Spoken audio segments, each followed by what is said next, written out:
నమస్తే అండి. పచ్చడి పట్టుకోవాలి. రోటి పచ్చడి చేసుకుంటున్నా. టమాటాలు 12 టమాటా కాయలు కోసుకుందామండి.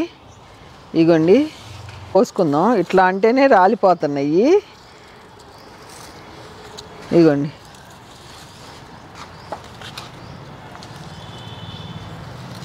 ఇంట్లో కొన్ని ఉన్నాయి, ఇట్లా పండుతున్నాయి. పండినప్పుడు కోసుకుంటున్నాను. పచ్చడి చేస్తానండి. పచ్చికాయలు కోసుకుంటున్నాను నేను. ఈ పచ్చికాయలతోనే చాలా బాగుంటుంది. మన మిద్దె తోటలోనే మనకి దొరుకుతాయి కాబట్టి నేను ఈ పచ్చి టమాటాలు మొత్తం కోసి పచ్చడి చేసేస్తా. పెద్ద పెద్దవి భలే టేస్ట్ ఉంటుందండి.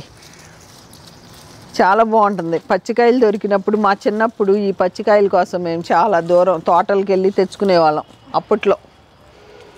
అప్పటి నుంచి మన మిద్దె తోటలో టమాటా కాయలు కాస్తే నేను కోసి పచ్చికాయలు అయితే కోసి కంపల్సరీ పచ్చికాయలు పచ్చడి అయితే చేస్తాను.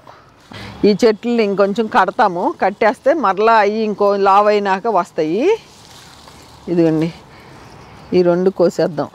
ఈ పచ్చికాయలు చాలా బాగుంటాయి. ఇదిగోండి ఇక్కడ ఉన్నాయి. ఇవి కోసుకుందాం.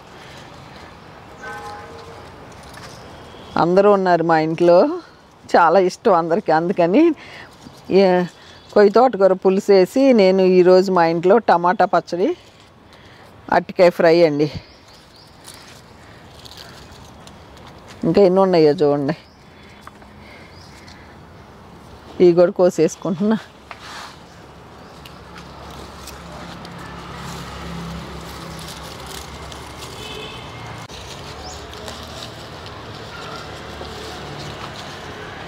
ఇదిగోండి జాంకాయ.